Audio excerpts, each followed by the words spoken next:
There you go.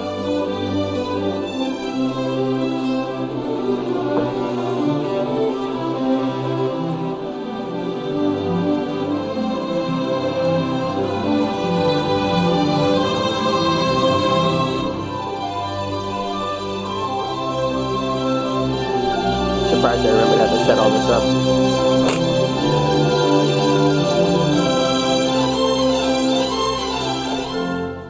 Oh, jeez. Oh, jeez, Rick. We haven't really talked a whole lot before we started, so I figured we could either, like, talk a little bit what we're going to do or just huck it, so we're just going to huck it. Sweet. And I was going to write some stuff down, but I didn't. I'm trying to remember how all this works. My levels look pretty good. What about mine? They look pretty good. They sound pretty good. I can't see. I don't know why I said I get that a little bit closer. You can't see the screen. I looked up buying an external screen for this, but they're like stupid expensive because it's like broadcast equipment. It's not just like an HDMI out. It's like some crazy. It's thing, like 5 cables that only exist for that.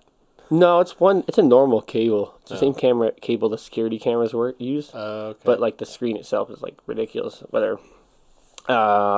Yeah. So obviously, if you're watching this, you know it's Wrench Life with a Y. Because nothing's good as something like that. Feeling you. Yeah. I always mix it up. Nothing's good as feeling you. Yeah, so this is we haven't done a lot, but it's summer. I think podcast is like a wintertime thing, I guess. It's a winter sport with mini ramp riding. Yes. So I thought I think we should. Well, basically, you're leaving.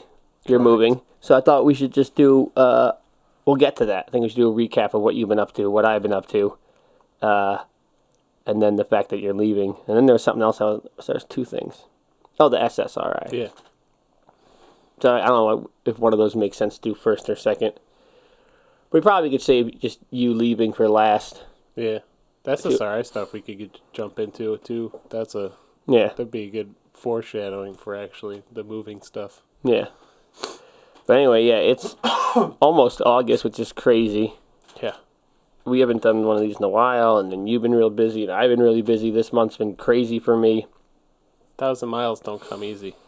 No, absolutely not. So why don't we go ahead and you tell me what you've been up to in the last 2 months or so? Yeah, well, I on a whim applied for this job that I've always wanted in Chicago. At this restaurant called Alinea. That's one of the best restaurants in the world. Spell it? Alinea. Say you're fired. EA. Alinea. Yeah. Okay. It's supposed to mean the beginning of a new train of thought. That's their whole thing. Okay. I guess it's a symbol that no one uses anymore. But yeah, it's like this crazy molecular gastronomy restaurant where they make food float and stuff. What? It's molecular astronomy? Molecular gastronomy. Gastronomy. Yeah. Oh. So they do. I don't know, like they're real famous for this edible balloon that floats. So they fill a apple taffy balloon with helium and they bring it to the table and you can eat it. Oh, it's pretty sweet. That's crazy. Yeah, their whole thing is like messing with your mind while you eat, and like there's the centerpiece for some courses is a later course. So one of the ones that I worked on was like a sweet potato that was baked, but they warmed it up in this centerpiece full of hot salt, and then they had like a rim of salt that lit on fire around the top of it. So like you're eating a couple courses, and then you're waiting for the next course, and the server comes up and like pulls your centerpiece out, and they're like, oh, just starts digging around in there, and like, here's your next course. It's been in front of you the whole time. Oh wow. Yeah, and there's like stuff hanging from the ceiling that it's part of the course too. They'll like cut that down, and that's like they use that to cook it. It's a whole thing. Oh wow. Yeah. Whole production. Yeah, a lot of it's kind of like theater. Like I went It's performance art. Yeah. So like there's smoke machines and music and lights. It's it's pretty cool. So you were out there for a little while? For a second, now this isn't the restaurant you worked at when the first time you went to Chicago. No, very different. Okay. that place is a party. Very cool food, super high level stuff, but they also just they like to drink and do drugs. So they're like more punk rock. Beers, for sure. There were some nose beers going on there. should preface or just point out that drugs are bad, guys. Yeah, it's not good. I don't like drugs. I spent all day drinking yesterday. It wasn't fun. Yeah. So I went out. They pulled me out to the upstairs to look down at the downstairs dining room to watch them plate the dessert course. So they take they have this. They used to just plate it on like a tablecloth that they could wash. Wait, this is Alinea. This is Alinea. Okay. Yeah. So, and it was funny because I was like, everyone's yelling at me to do stuff. I'm trying to take a trash out. I finally got the trash out of the thing. I'm cleaning it, and they're like, Blaise. I'm like, what? Where do I go? And they're like, Blaise, go up there. I'm like, but what do I do with the trash? Because somebody yelled at me if I put it on the ground earlier. I don't know where to put it. They're like, come on. I'm like, okay. And I put the trash down next to another trash can. I ran upstairs. They're like, just stay in here. I'm like, okay. And I just watched. So they put this big plexiglass plate. It's supposed to look like it's been graffitied on the table. And then 5 cooks come out and they put sauces and there's a lot of liquid nitrogen and dry ice. So everything's kind of smoky looking. And it looks all science fiction-y. So they start plating on the table, and then they put this one dry ice frozen thing in the middle, and then they smash it so everything scatters, and it's supposed to look real eccentric and avant-garde and Jackson Pollock-y, I guess. All right, but let's step back. The first time you went to Chicago, that was when was that? In January. I don't know my months. Okay. When you were there, you just worked at some other restaurant. Yeah. Did you go to this one when you were there? Was it on your radar? It was, but it was it was harder to get into then. They weren't hurting for people as bad when I went that time. Yeah. And I just don't think I was ready to even try that because it's a little overwhelming. So then, how did you contact them, or how did that come about? They post a lot about trying to hire people sometimes. Every year or so, they're like, "Hey, we really need people. Come join our team." Everybody thinks this and that of the restaurant, but you don't need to be as experienced as whatever. So I just applied online, and I got a response really quick. And before I knew it, I was at the restaurant staging a week later. What's stage mean? It's a working interview where you try them out. We try, you try each other out kind of thing. You just straight up work for 2 days, usually for free, but for insurance purposes, they pay you at this restaurant because it's sketchy. So you get hurt on the job and you're not under payroll, and it's a whole thing. We'll get the liquid nitrogen or whatever. Yeah. Liquid Terminator or whatever. Yeah, they pour that stuff around like it's nothing. It's just liquid nitrogen pouring. A whole new way to burn yourself. I burn myself with dry ice. Makes sense. So yeah, it's a crazy place, and it's gonna be a. Was it you just DM them on Instagram? That's how I got the first one, because the first restaurant I tried to find it an Instagram, an email address, some way to contact the restaurant, and I was like, I can't. So I found the chef on Instagram of that restaurant. I was like, hey, this is probably really informal or whatever, but I can't find any other way to contact the restaurant. Is there any way I could come in and stage for a day? I'm just hanging out in Chicago for a couple of weeks. He's like, yeah, sure. When do you want to come by? I'm like, how about tomorrow? He's like, yeah, sure. And then he was like, no, not tomorrow. We actually have a stage tomorrow, but Friday. Yeah, come on. Okay. And then, so I thought it was, that was super serious. I show up, they show me around the kitchen. I'm terrified. And then they're like, all right, cool. Well, you want to do a shot? Yeah, that was the first one. Yeah, that was the first one. What was that one called? Schwa. Yeah. And the other one's what? Allure? Alay. Alay. Alinea. Alinea. Okay. But the first restaurant, they kind of paved the way for doing more punk rock, anti-fine dining.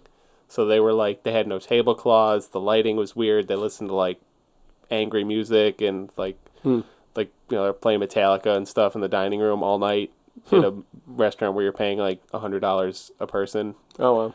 Well, they're actually pretty affordable, and it's like a restaurant the size of Cure. What's the price tag at arugula? Arugula is at least $250 a person. Woo! I was reading the FAQs. You can, if you want to go as a one top, one person, you have to buy a two person table with the dinner. And oh my god! Sit there by yourself, but you can have both dinners sent to you. I thought that was funny. Oh, yeah, I'll take 2, but it's just me. But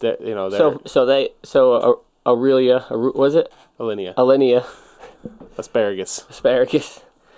So they posted on social media that you're looking for people, and you replied on Instagram.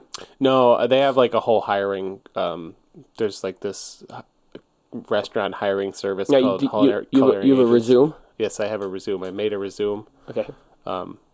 Yeah, I don't know. I just kind of threw it together. I never really had to have a resume until I moved out. I decided to look into Chicago because Rochester's cool and that I know everybody. Yeah. I'm like, oh, you work there? That's cool. Whatever. Also, if you hadn't noticed, we're just skipping straight to the part about Blaise leaving. Oh yeah, we were gonna skip over. Yeah. So. So yeah, So I sat down. I don't know. I don't even know where to go now. It's just been all over the place with my life. So there's a website for hiring kitchen people? Yeah. So, it's this thing called Culinary Agents or whatever. You just message them. Yeah. You apply, like, through that, and then they email you, and then it's... So you sent it. I basically just applied for anything that and was they did open. not answer you immediately. Oh, that time they did. So that to stage, they answered me immediately. Yeah. And then when I... So you applied, and then they answered you immediately, and they're like, what do they say? Oh, they're like, yeah, just let me know when you want to come out. And I'm like, okay, I just told my boss, I'm like, can I get 2 days off next week? He's like, yup. So I drove out I got done with work on Saturday night. I drove out Sunday morning. I worked Monday all day, like 12 to 1. Is that just like prepping, or are they open on Mondays? They're open 7 days a week. But it's a restaurant like that crazy high end, and they're open 7 days. That's weird. Yeah, they do 120 people 7 days a week.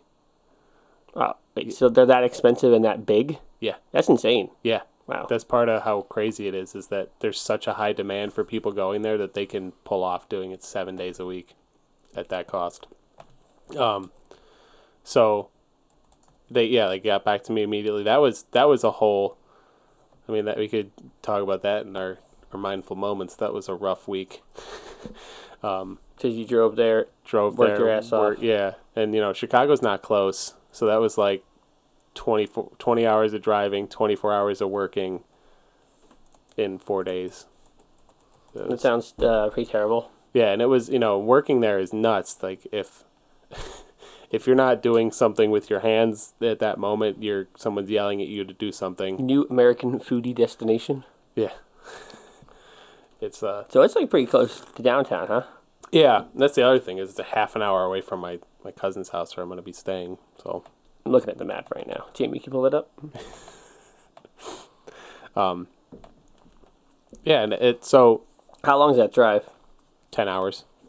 Ugh, And I'm never coming to see you. I make it longer, because I just... Doing it alone like that, I have to stop every other rest stop or so just to, not lose my mind. Well, that place looks fancy. Yeah, it's real fancy in there. The floors are so clean that the chef owner used to Grant Achatz? Achatz. Well, whatever. Yeah, Grant Achatz. He used to walk around the dining room in white According socks. to Google, they have great dessert. It's upscale and cozy.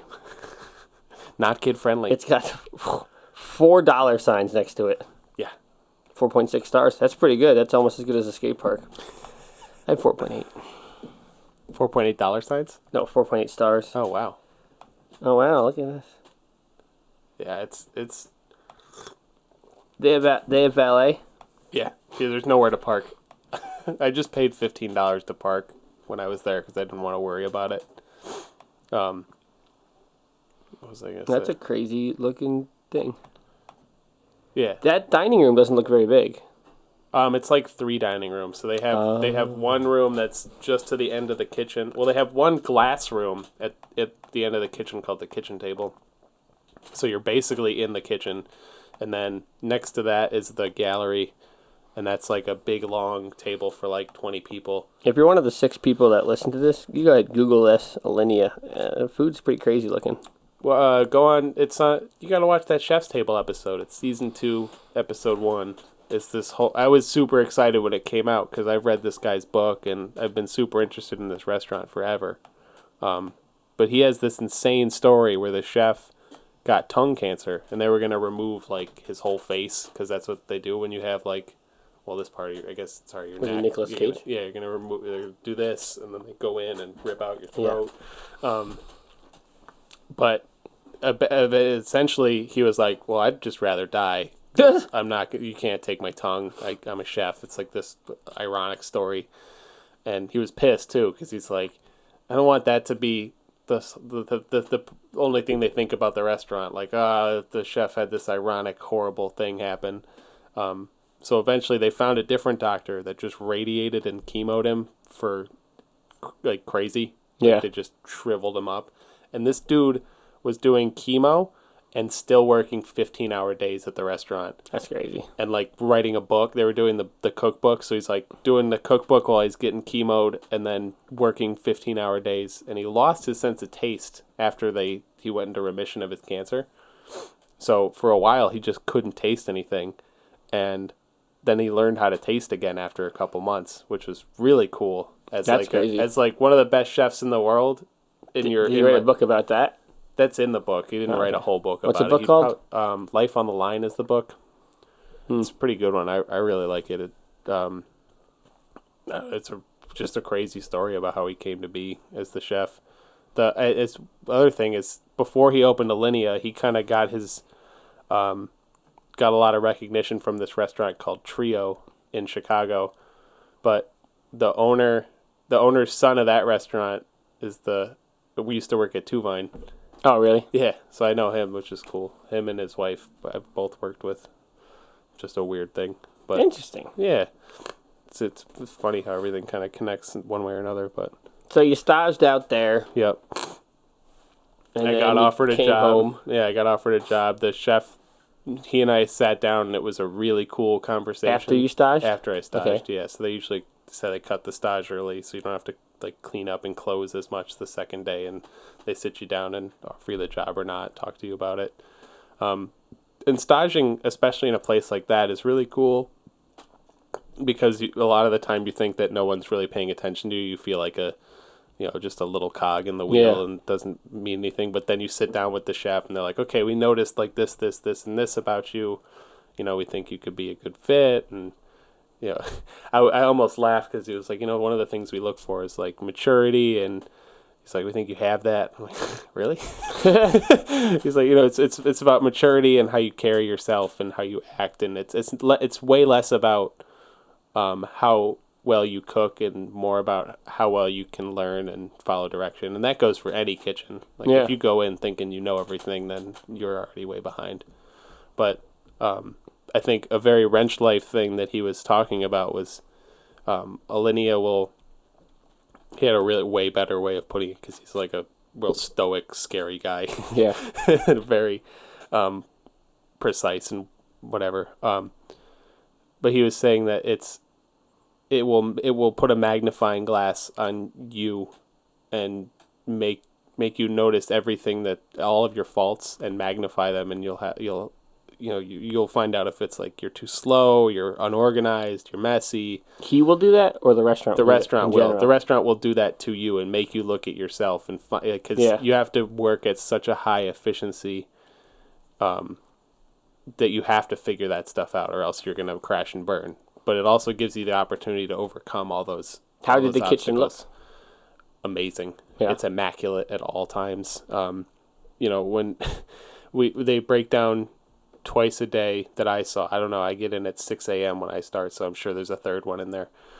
But they prep full bore. Like there's 30 people running around doing tasks and things. Jeez. And then 5 minutes before 3 o'clock, one of the sous chefs yells 5 minutes, and then everyone calls back in unison 5, and it's terrifying. And then like 2 minutes later, everything stops. Everyone stops prepping. Everything goes away. All the equipment gets moved, put away. These 2 long tables that are in the middle of the dining room, they get scrubbed. Everything gets like Brillo pad scrubbied. So you go around and scrub everything, and someone follows you with a squeegee, and then someone behind that follows you with towels and dries everything. And then all the carpets are like folded up, and everything's mopped and swept. And then like 5 minutes, the whole restaurant is broken down, and everything just like calms down. And we all sit down and have staff meal. And then that happens every night too, the way they scrub everything down, and they polish all the tops of the countertops with like a Brillo pad that has to go all the same direction with the same pressure. Wow. Yeah, everything's like stainless. It's perfect. It's clean. I told you about the door slamming thing, right? You can have the door slam. Yeah, and it's like so minuscule. Like if this is like your door, if I can open this, if you like slap it closed, even like the slightest bit, like don't slam the door, chef. Oh, jeez. And it was like so minuscule that I didn't even realize I was getting yelled at. I'm like, yeah, what? Oh, me. Yeah, sorry. Like they're like all on little magnets, and you gotta like just ever so gently close them. Oh wow. Yeah, it's nuts. So like go really, really fast, but keep the doors really quiet. They don't want to ruin the ambiance. Well, yeah, and like the guests come into the dining room for one of the courses. So you know that, and there's also 30 people in there. If every one of those 30 people is like slamming doors shut and like turning the blender up super high and all this stuff, then I mean, look at it. Oh, I see. If that's all, if everyone's just doing everything all willy nilly like that, then 30 people, that gets really loud.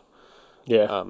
You know, there was one point where there was like 5 people using Vitamixes, the blenders, and it was super loud in there. Like there's just 4 Vitamixes, just like really loud for a while.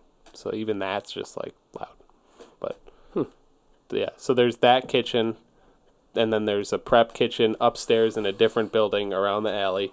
So if you have to go up to they call it the carriage house. So if you have to go up there, you walk out the door, close it really quietly behind you, walk out another door. That one doesn't matter for some reason. Run around the alley, run up the stairs, grab whatever you need, run back down, run in here. Oh wow. Yeah, it's nuts. All right, so you stage, they take you down and say, yeah, we'll give you a job or something like that. Yep. You come back to Rochester. Freak out a lot. Yep. I was freaking out for a while. My body completely shut down from that couple weeks, or that week of like working. Because I went right back to work right after. Now, what brought you to answer that thing? Or is it like, oh, whatever, I'll answer, they're probably not going to respond? Yeah, pretty much. I was like, I hate where I was hating my life working where I was. I felt stagnant. I wasn't doing anything. This was my backup plan, just to like get a job. And so they kept posting, and a lot of my chef friends just send that to me whenever they post about it. They're like, you got to do that. Like, they're hiring. Go do it. Yeah. So there's that happening, and I was like, because it's no secret that Chicago's been on your radar. Yeah, it's something I said so often that everyone just, like, I don't know, everyone just kept telling me to do because I kept saying I was going to do it. So yeah, I didn't. Yeah, it was the logical next step and the scariest. So I wanted to do it. I mean, exactly that. Like, where were you that moment? Like, when did you reply to that? What was it? What were you doing? Oh, when did I like apply? Yeah, like what was like that moment? Like when you saw that, you're like, I guess now's the time I'm going to do it. Or yeah, honestly, I saw it and I'm like, all right. I called my mom. I was like, can you help me write out my resume and write out a thing because I'm not so good at writing stuff. So I was like, will you just sit down and I'm just going to do this. I'm going to apply to every job that's open and see what happens. Because I'm like, I'm fed up. This is stupid. I can't pass this by. That was the moment. That was pretty much it. So you sent out a couple resumes or only that one? Well, it makes it really easy on that application site because as a group, Alinea has like 5 restaurants. So I just started with, all right, I'm starting with Alinea, and then I'm like, I just like... You clicked the whole bunch? Clicked the whole bunch, and then I just changed the name of the restaurant I was applying to with the same cover letter. Yeah. So I was like, yeah. I'm like, I assume the same person for this group reads all of these, so they're going to see it anyway. It doesn't matter. Yeah. So yeah, I applied. Just I had to do it. I hucked it. I had to wrench it a little bit. Right, that was like a big turn. So you went there, you staged, you came back, freaked out for a while. Yep. And then eventually I was like, I got to do it. You know, I left it open ended with him. He's like, take a week. You know, however long you need to. Oh, so they put the ball in your court. Yeah, which just sucks. It's almost worse. I wish they were just like, all right, figure it out by now, or not. Like. So how long did it take for you to respond? About a week and a half. Did they say please answer? No. Okay. I should have said that. Would have been hilarious. So a week and a half later. I email him back Wow. like, hey, if the job's still there, I'd really like to take it. Let me know what the next step is. I have to move. Okay, and then how long did it take him to get back to you? 2-3 weeks. Do you think they did it on purpose? No, because I think it was the world's 50 best restaurant ceremony thing in Singapore. So the chef was out of town for like 2 weeks. Okay. So I don't know why they didn't respond. So you freak out for another 3 weeks? Yep. Yeah, I was just like, I don't know what's going on with my life, and everybody's asking me everywhere I go, "Are you gonna move? Are you gonna move? Are you gonna do it?" And I'm like, ah. So then eventually they finally got back to me. I emailed them like 3 more times just to be like, hey, just want to make sure you guys got my email. I'd really like to take the job if it's still there. And so they offered it to me, and they're like, cool, let us know when you can start. And I'm like, all right, well, I'll let you know by Monday when I can start. And they're like, cool, so you start Monday, 6 a.m. I'm like, wait a minute, I just want to double check that email's not right. I can't start Monday. I have to move. Yeah. They knew you were from Rochester? Yeah, Okay. and she's like, "Oh, I totally misread your email. Let me know when you can start." I'm like, Yeah. Cool. So I said I was like 3 weeks. So that was 3 weeks ago. Yesterday, that I was like I'll start in 3 weeks. So I gave my notice at work and started packing my life up. How's it pay? Not good. $14.25, but that's at 60 hours a week. So that's not $14.25. Wow. Yeah. Okay. So And in hindsight, how's the good luck pay feel? it's a little better. Yeah. I mean, I was making 16 when I left Good Luck, but I hear they're hiring new guys at the Jackrabbit Club for 17 starting. I was pretty pissed when I found that out yesterday, but that's a whole nother thing. Jeez. Yeah. And you're gonna live with your cousin out there? Yep. And I'm gonna hope to find a place that's not a half an hour away without Have you traffic. looked into apartments or anything out there? I have. It looks like I can live. I saw some stuff that I don't know exactly where the hood is. They say like it's Chirac there, so you go to the wrong neighborhood. It's bad. Yeah. But around Alinea, within a couple miles, I found stuff that was under $800 a month That's for really like a good. 1-bedroom or a studio, which is not bad. But Yeah. hoping to find like a roommate or someone at work or something. My other cousin's moving out there too, and he might just buy a place in the city, and we'll see if I can live in a corner there. That'd That's be a all good I plan. need. Yeah. Yeah, that's pretty much it. You pumped? Yeah, I'm pretty excited. This is gonna be big. You're pumped. Yeah, I'm getting more and more excited So about what do you it. do when you fail miserably and get fired? Out west. I'm just gonna keep going west. That's the plan? Yeah, You go to Colorado? yeah. I want to do that for a minute. I want to stare at some mountains and ride some concrete. Hang out with Cody. That's a solid plan. Yeah. So I'm thinking either way, long term. I don't know how much I'm gonna like it there, or how much I can take of it, but I think after that, I think I'll want to go from a city to some mountains to chill for a minute. I don't know if it's good or bad that you could always just come back here. Right? Like I didn't have the option to go back to Jersey, so like that made it feel so much worse and more like trapped. Mm-hmm. But like I had no option but to keep pushing forward. So had I had an escape route, like I don't know if I would have made it here. Yeah, that's and So you can't come back. yes, chef. We're Sorry, not chef. friends anymore. No, We never were. it hurts. There's this. I think I even might have said it on a podcast or to you before, but there's that Jiro Dreams of Sushi documentary. It's about some crazy sushi chef guy that is all he does is work. It's very Japanese, but he kicked his kid out when he was 18. And he's like, you can't come back. He's like, when you say dumb stuff to your kids, like you can come back, everything's fine. They don't do anything. Yeah. You can't coddle them like that. It's like it's stupid and weak. Don't do that. So yeah, it is a weird thing that I have all the jobs lined up. If I could have any job if I came back here. Yeah. And it's great. I appreciate it and it's cool, but I almost wish there was a little like something to grind against, a corner to be back into. You just can't forget how you felt where you are now. Yeah. Do you want to go back to being that? No. Yeah. No. F that. Yeah. That I don't want to go back to that or or anything else, but I think it's just forward from here. It's a big step. all the timing worked out. That might be a good way to segue into the SSRI thing, because after the stage, I was like in a really dark place. There was a couple bad mindful moments, some angry ones. Yeah. It was literally like my body felt like it shut down from the stress of not knowing what was going to happen. Did happen. Yeah, it was.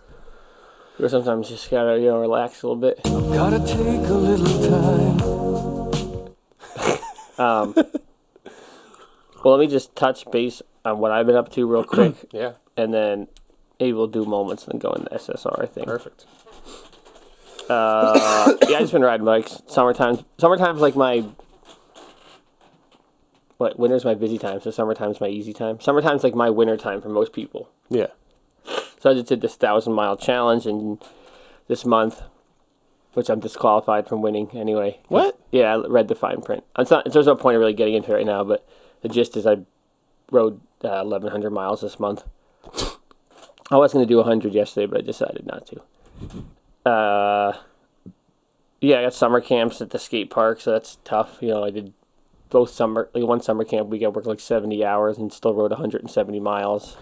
Yeah. I did 370 miles the first week of July, 100 on the first, 100 on the fourth. That was great. Did my camping trip in May. We were supposed to do some podcast. I brought the whole podcast rig camping. We never took it out, probably because we were a little bit too occupied with some other things. Next year, I think we're going to keep those things limited to just one night. I'm not going to talk about that. The wrench was just spinning. Yeah. Just like taking a ratchet. Yeah. The end of August, I got a week off. I have no idea what I'm doing at all. That's how I felt on the July 4th break. Yeah, I might do that Vermont bike ride. It's called the Green Mountains Gravel and Growlers. It's this common bike packing route. It's 70% gravel, 4% single track trail, so mostly off-road. 250 miles, 21,000 feet of elevation, and 17 breweries. So it'd be like 50 miles. It'd make 3 breweries, 50 miles, and 5,000 feet of climbing a day on average. So sounds terrible, sounds fun. Mm-hmm. Might do that. Might just cash in my credit card points and fly somewhere else. I have no idea. But that's all I've been doing. All my buddies were here this weekend, or a bunch of people for a bachelor party weekend, and the same thing like 3 weeks ago. I'm at that age, everyone's getting married, so yeah, all that crap. No offense, actually offense. Yeah, I guess I'm at getting to that age where everyone in my feed is getting married or having kids. And it seems like people up here get married a little bit younger than in New Jersey. Yeah. So, or maybe it's just like the 30-year-old thing is like people are like, oh, frick. It's like, I'm 30 and we've been dating for years. So I guess you're the one I'm marrying. Yeah. Like, it's just the thought process. It just seems so goofy to me. I don't know. Yeah. I think Kyle Kinane has a great bit about it where he has to go to a doctor for his gout because, as he puts it, he ate too much stuff with the word rodeo in it. Nate had gout. I don't know why I said really. What's the thing? Everyone says like it's crazy that Nate rides almost as much as I ride, and like, well, how is he still, not super skinny? Yeah. Well, the obvious answer has got to be diet. Like, I don't really know what he eats most of the time, but I mean, you get gout from having a really poor diet. Yeah. But the joke is like, he's like in his 40s and he's talking to this doctor that's the same age. He's like, how did you become a doctor?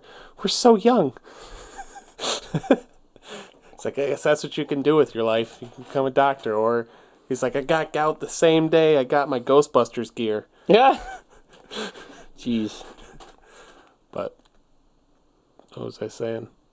Man. Just summertime, just riding bikes, doing stuff. I recently realized that I can read. I could listen to audiobooks at like 2.5 or 3 times speed. Mm-hmm. And it actually, I hold my attention much, much better with that. Because you're forced to focus on it a little more. Basically, yeah. So if I'm riding my bike, not mountain bike, if I'm riding road or on the canal or something, I can listen to an audiobook super fast. So since the last podcast, I probably read like 6 books, which are all really dense. Yeah. I do have a book review to do later. I laughed so hard when I saw that. That was amazing. We'll get to that. that's a general gist. I've been, I have had no angry moments, really. I've had pretty much no, I don't think I've had any chaos, anxiety moments. That's pretty It's awesome. been all good. I don't know. I've been having a lot of like existential thoughts, which I'll probably just do that for my chaotic. I don't know which moment I'll use it for, but it's definitely worth talking about. Yeah. That's generally what I'm up to. Been crushing it, dude. It's been fucking cool, friggin' cool to watch, man. Like, be a part I mean, of it's in the wintertime, I'm just so busy at the skate park. It's like I just gotta get it all out now. Yeah. That sucks. And then actually, Cheyenne just got a job.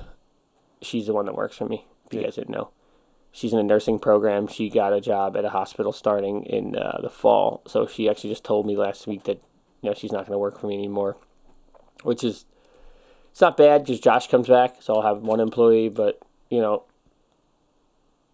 Josh doesn't seem to like to really work that hard. No offense if you hear this, but sometimes you're a bitch.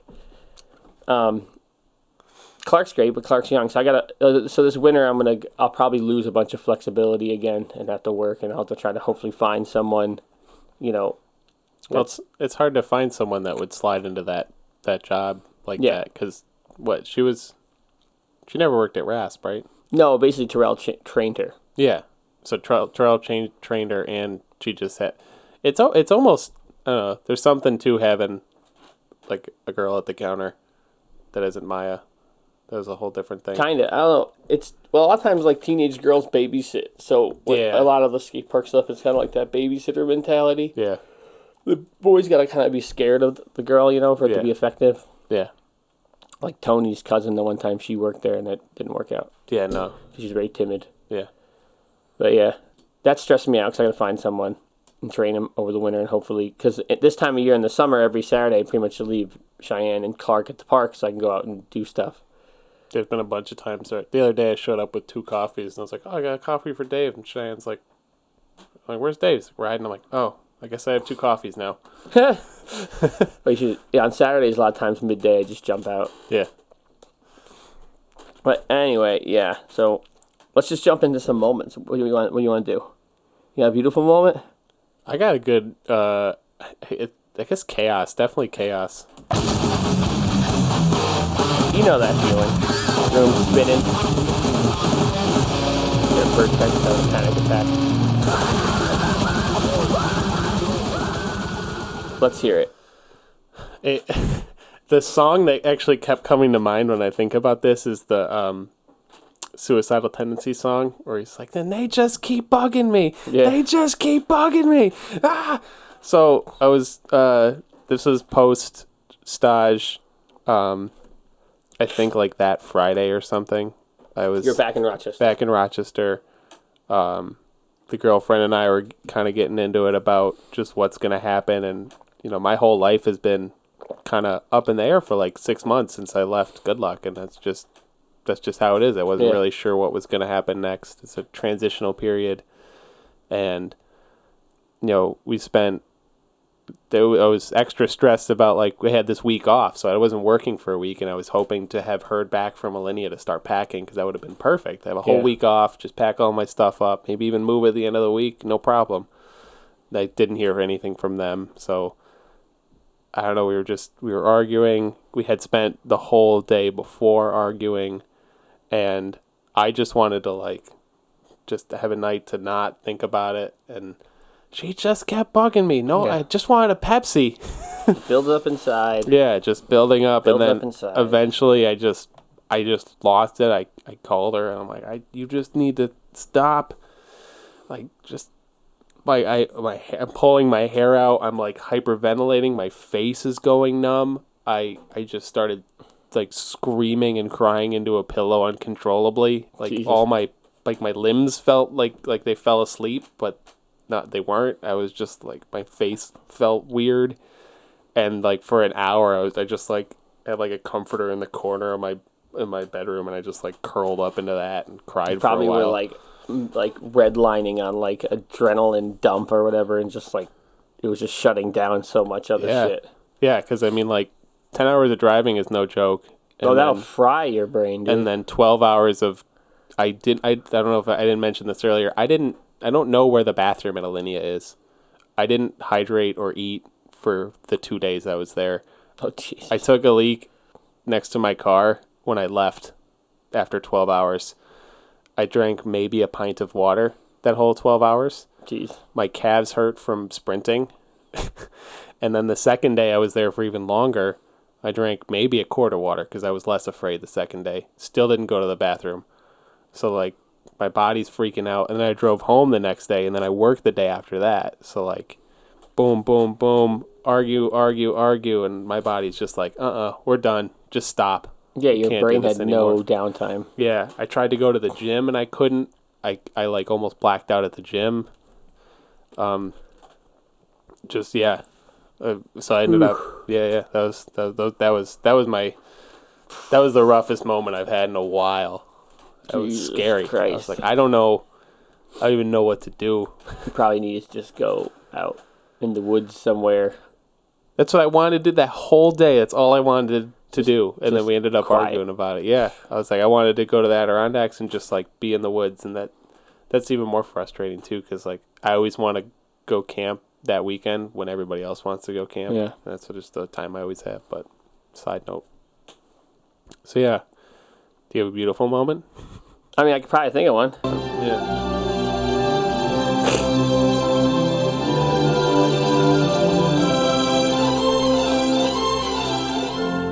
Now, do you have a beautiful moment? No. I've had a lot of beautiful moments.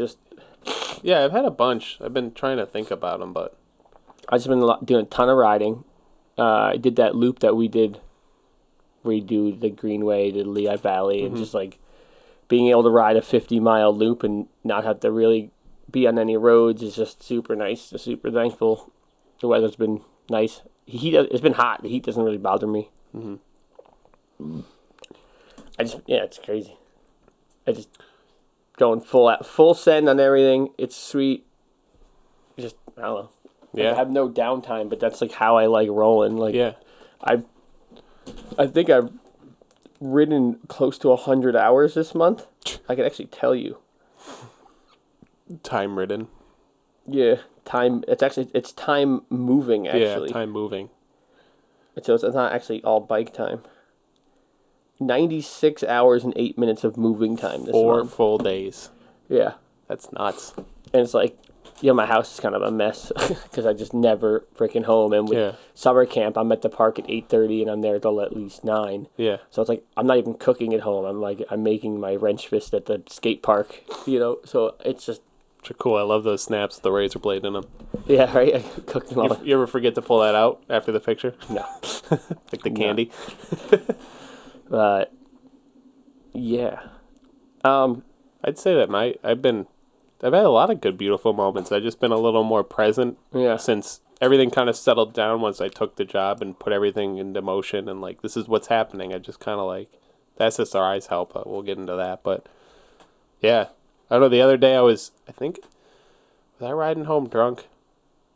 I don't know. I was riding my bike home from something. And I was, like, hauling ass down Culver. And I'm just like, man, bikes are awesome. oh, they're pretty great. Like, I just need to do this more. And I was pissed because I didn't have a car for a couple days. And I was like, why haven't I been doing this all summer?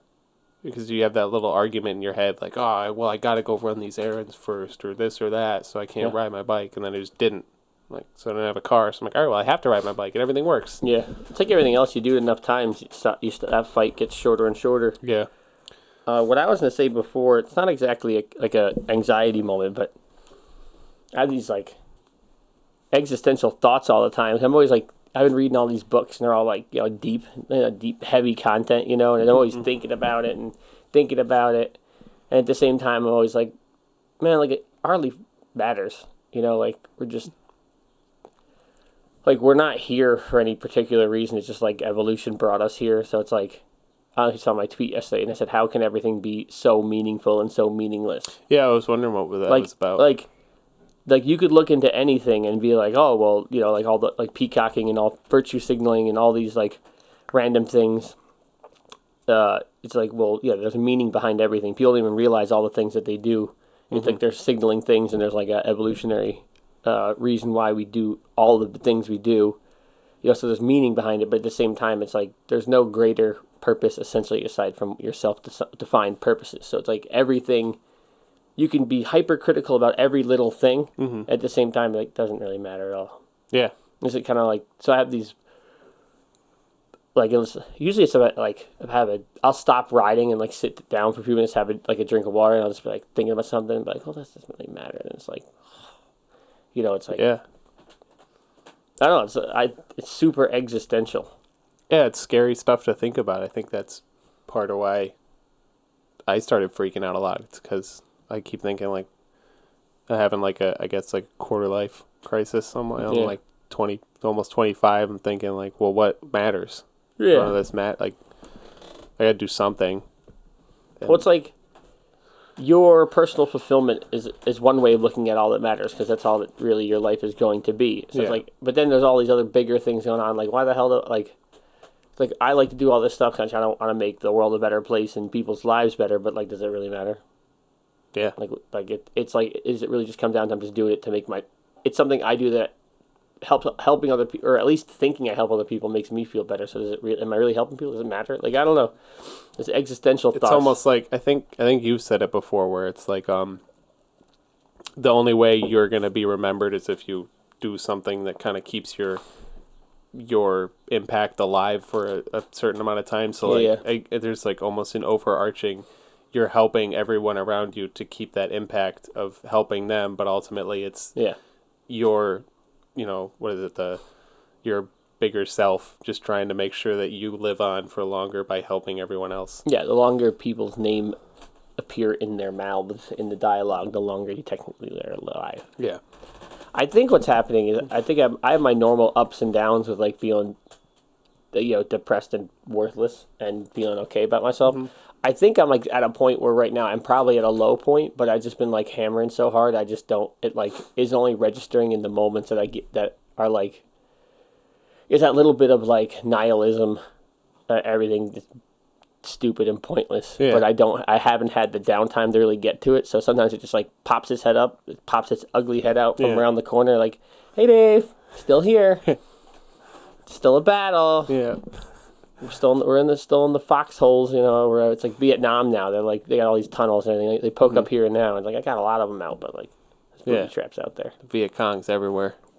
Goddamn Viet Cong. Should listen to the Jocko podcast with these 3 Vietnam Special Forces guys. Mind blowing. Those stories like have stopped me in my tracks. I'm like, what the fuck? Like it's. Totally derailing this conversation, but there's this one where he's talking about how they're waiting overnight, and there's the Vietnam or Vietnamese are around them, and it's so dark in the canopy that you can't see your hand in front of your face. So this guy's just up against a tree with his rifle, and he knows that the Vietnamese are around him because they're only moving when the wind rustles through the trees, so it makes less noise. And like he said, it's so dark you can't see in front of him. And this guy comes up and bumps his foot because he's sitting down, like his feet are in front of him. And he knows it's a guy that's going to try and kill him. And he's like got the gun right at him. And he bumps into him, but he just moves. Nothing happens. But like he's that close to... He's like, if I fire, then everyone's going to know and it's going to be this whole thing. But it's just like being in complete darkness in a war zone. And someone that's trying to kill you bumps into you. Jeez. And he's like, this guy was really good. He was only moving with the trees moving, and he was really good. And then, poof, right there. Jesus Christ. Yeah. And that was just one of the stories, but... Wow. I think that was part of why I was freaking out so much, because I was listening to those, like, on the way to and from Chicago. I'm like, there's got to be something wrong here. Like, I'm listening to war stories and freaking out. It's all the same mechanism, that fight or flight. Mm-hmm. But all right, well, let's keep moving on here. This is where the real podcast would break up and do an ad real quick just to like make it segue better. So this podcast is brought to you by Break and Free Skate Park. It's my skate park. Go there. I'm broke. I'm kidding. Yeah, I'm not. So now you're on an SSRI, I believe, right? I am on Zoloft. Zoloft. Let's look at Zoloft. It's like sertraline or something like that is the medical term. But I went to the doctor to deal with, because I almost passed out at the gym, and that's something that's never happened before. Like I've definitely been underprepared and underfed and dehydrated and Sterling. not been able to get through class super good. But like every time I picked something up, I felt myself passing out, like getting, hearing when. It's a selective serotonin reuptake inhibitor. That's what it stands for. Okay, SSRI. Yep. So I went there to figure that out, and they ran all the tests, like asking me all these questions. I got blood work done. Everything was fine. And so I think it was just stress and poor nutrition, basically. Have you had diarrhea, sexual dysfunction, or trouble sleeping? Number 2. But is that unusual for you? Yes. I don't know how far you want to get into it on the wrench cast, but it's weird. It works. It just doesn't do the thing. Weird. Okay. Yeah. But I don't know. It works great. The meds, like they say, like you're just gonna feel side effects for 2 or 3 weeks, and then eventually you might feel a little better. But I was at a point where like every day was like there was an underlying struggle of like I guess existential depression stuff. Yeah. Or like why am I even here? I don't want to be alive. I don't want to necessarily die or kill myself. I just don't want to do this. Yeah. And so, I know.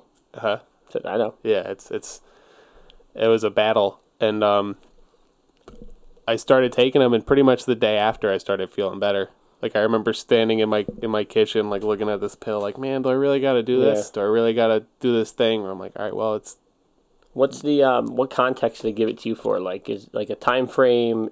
Play it by ear, do it for a little while, see how you feel. Like, how is it? Play it by ear. I brought up that, like, is this a real? I'm going through this crazy transitional period. Is that a good time to be trying new meds? Because they can go catastrophic. They can just make you worse. And I'm like, so what? Like, they read off these side effects and they do that. Yeah, and suicide's like the 4th side effect. Yeah, it's scary. When he reads off all these side effects, I'm like, I don't want any of that. That sounds so bad. But ultimately, I don't really feel most of the side effects. Nothing's really affecting my life in any way, in a bad way. So he's like, well, if they're working good and you're going into this higher stress environment at this new restaurant, if it's working well, it's just going to benefit you. So 67% of men on Zoloft experience ejaculation difficulties. That's it. Yeah, it doesn't work. 67. That's a pretty high number. Yeah. Yeah, it's like, it's weird. Both in solo encounters? Yeah. Or really? Yeah, it's not from lack of trying, I'll tell you that. It's Oh my god. a week and a half. I'm like, what? It was the weirdest thing. Like, I've been doing this for like many years. Pretty good I'm at an it. expert. Yeah, If there's anything I'm good at, it's this. it's masturbating. So that's the only side effect, and it's definitely weird. And that's a tough one when you're about to move away, your girlfriend long term, and you're trying to savor those, last couple weeks you get to plow together. Yep. It is what it is. But, the way I feel like it now is it just kind of like tick the dial for my, happiness. It just kind of like shifted my paradigm just enough to like, I still, those like you said, those rears their ugly head around here and there. Like I see it, but I'm like, nah, dude, just no. And it feels like a little manufactured, and I feel a little numb. Yeah. A little bit. Like I feel like kind of all my emotions got like a little. Yeah. It just feels a little weird. But ultimately, like my mom was saying, my cousin said, I'm like a different person. Like I just feel, I'm just happier. That's good. I'm like at work. I'm like dancing around, having a good time. I'm like, don't care. What's your plan? Like, are you gonna wait till when things get settled in, and if they get settled in, eventually cut it out, see what happens? Or I would. Yeah, I definitely don't want to be on it, but I really think after I hit my head, I think that really messed with my chemistry in my brain, and I think I need it right now. Yeah. And I'm hoping that this fixes it. I don't know what the long-term effects of taking it, if that, turns off receptors for that kind of thing or whatever, but I really like to not rely on anything. But I know the consequences. I mean, of just we're all stopping relying on something. Yeah. It's just yours happens to be a pill at this moment. Yeah. But I'm on from what I understand, a pretty low dose of it. Like I was taking the one like 20 milligram pill every day, and now I'm on 2. And I met with the doctor yesterday, and he said I can bump it down to 1 again in a couple weeks once it's more settled in my system, and that's not so bad. Just a little thing to shift the paradigm a little bit, and it's good. That's pretty cool. I'm glad it's working out. Yeah. It was interesting that you can do that through your primary doctor. I thought that was only like a therapist, psychiatrist kind of thing. But you can just go to your primary and you can get that. So for people who for me, everyone always talks about like the stigma of mental health and this and that. And I don't think that that's even a thing anymore. I think people just like to say it still. I mean, I just don't like going to therapy because my parents forced me to when they got divorced, and I went through therapy's not going to do anything if you're not in the position to. Exactly, and I've tried. I tried the last couple of years to go, and just the thought of going to a therapist makes me want to die. I hate therapists, and so thankfully I didn't have to do that. I just go to my doctor, and it's all sorted out. So, well, that's cool. Yeah. I mean, I'm sure there's a benefit for some therapy stuff. I know you just learned how to be a therapist, so you do therapy to yourself. But I don't have that kind of discipline, so I see the benefit of going to someone and talking through all of it and having them ask you the question. Well, part of the thing is it's so hard to. We talk about it. It's so hard to be honest with yourself. Yeah. And one of the things that a good therapist will do is, one, you have to trust that person, because you have to think they're honest and honestly trying to help you, or otherwise it's going to be completely useless. Mm-hmm. And they're going to do exactly what you could do in your own brain if you were brave enough to do it. You're going to say, oh well, feel like shit today because of this, and they're going to say, well, do you think it's because of that or because of this? And they'll probably soften the blow, and maybe the fourth one is the one that's probably the cause. It's obvious the cause to someone else, but you just don't want to be like, well, no, it's not because I choose to be in this horrible relationship or mm-hmm. whatever, That's really, really hard to do on yourself. Yeah. But that's, it's essentially what they're doing. Yeah. The other thing is, in the happiness hypothesis, he talks about cognitive behavioral therapy, CBT, mm-hmm. not cock and ball torture, but cognitive behavioral therapy. About how just identifying your feelings, and mm-hmm. you'd even train kids very young to do it. Be like, what are you feeling right now? Well, I'm angry. Mm-hmm. Okay, what happened that made you to be angry? This. Is it reasonable? I don't know. And then in 2 minutes, you ask yourself that again, and then in 20 minutes, you ask yourself again, and slowly over time, you learn to understand how you react to things in real time, and then you can be like, oh, I know I'm going to be fine in 20 minutes, so I could probably tone this down 10%, and then over time you can, have admittedly not gotten all the way through that book, but I'm getting halfway through. I don't know where that sounds familiar. He talks about the cognitive therapy. He brings it in a lot. Yeah, a lot. All right, well that's probably over an hour. Yeah, I think we should go get food. Cool. So you're leaving. So I don't know what Wrench Life is going to do now. You can always Skype it. I can find an hour. Yeah. I think that'd be cool. I don't know if that'd be the same effect or more of a pain in the dick to do or what. I mean, if we did it live, I wouldn't want to do Skype audio. I would probably want to figure something out, send you a mic. I can get a mic. And you could if you could plug it into your phone and use a recording app. Because if you could send me full quality recording, I could just drop it together in the timeline, and the quality will be good, not crap. Because I can't do that shit. But yeah. I think if you're one of the 12 people that might watch this and the 4 people that made it to the end. One of my thoughts was to touch more on what I care about a lot is social and political things. And I think there's just so much stress around those things and such a lack of understanding, and they're so polarizing. I think doing what we do when we shoot the shit all the time, breaking those issues down and being like, well, this is why this side's dumb and this is why that side's dumb and this is why they're both right. Just giving I've been calling it, if you're following me on my Twitter, alt moderate or far moderate. Far moderate. I think one of the big problems is that the social media really amplifies the voices on the far sides of the spectrum. And the problem is most moderate people just don't really engage at all. Mm-hmm. So it's like my thought is to try to start a political movement that's moderate, but moderate and giving a shit as much as the fringes. Yeah. So alt moderate or far moderate, I think it's pretty funny. Militantly moderate. Yeah, right? But the problem really is a lot of people on the left, if you talk about moderate stuff, people on the left just think you're far right because they're insane. Like my one friend, there's a meme, which is one of the things I talked in the beginning about doing the podcast, is bring up ridiculous memes and being like, this is retarded. I'm not supposed to say that. But I saw this meme, and it was like, study shows, like, I don't know what it was, like 4% of Americans are far right. Mm-hmm. Now, this is just someone tweeting it, right? So it's a meme. So the picture of the tweet, and then a caption below it, and the caption's like, this is a really scary way of saying there's 16 million Nazis in their country. Oh. I fact-checked the math works out. But, I don't know what study said that. I don't know if that's self-reporting far right or what the parameters were. But to inflate far right politics to Nazis is absolutely insane. Yeah. Absolutely insane. It's ridiculous. People just throw these terms around like they're okay. There's essentially not Nazis. Like, there are some people out there that will use that imagery, will say those things.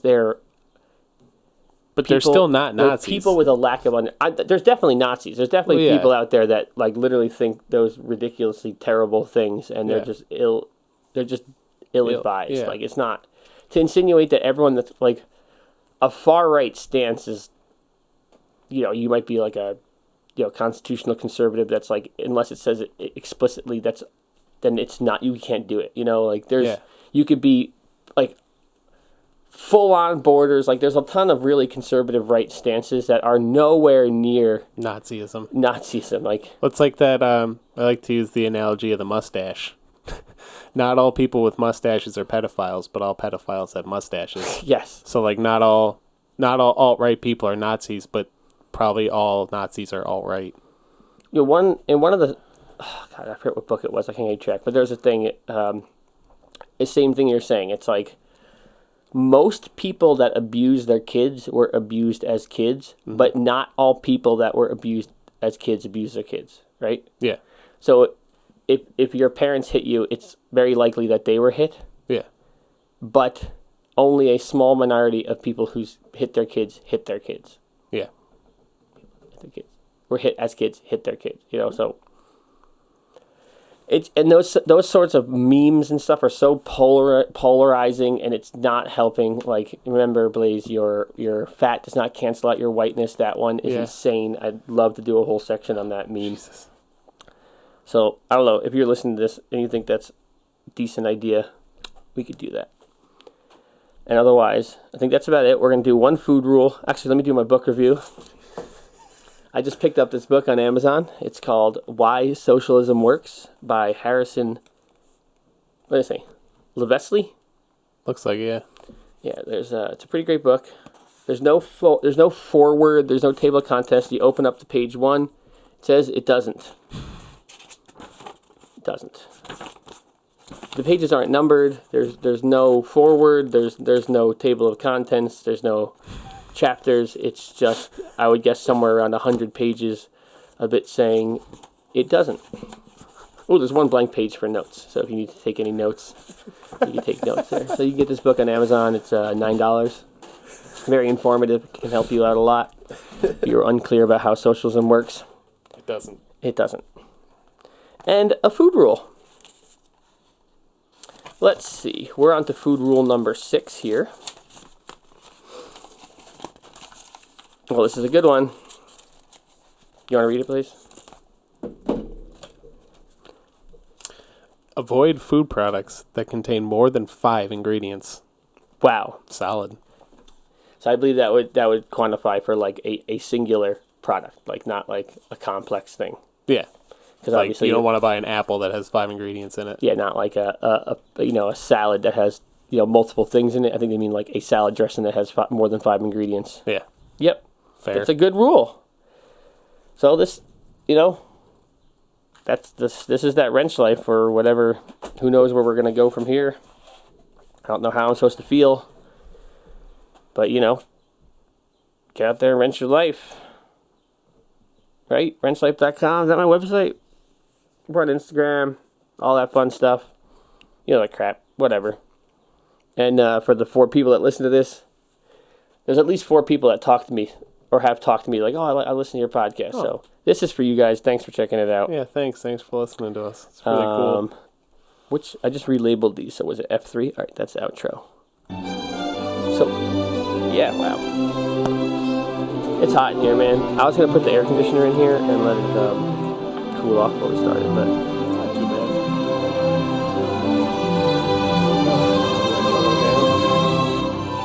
We can go to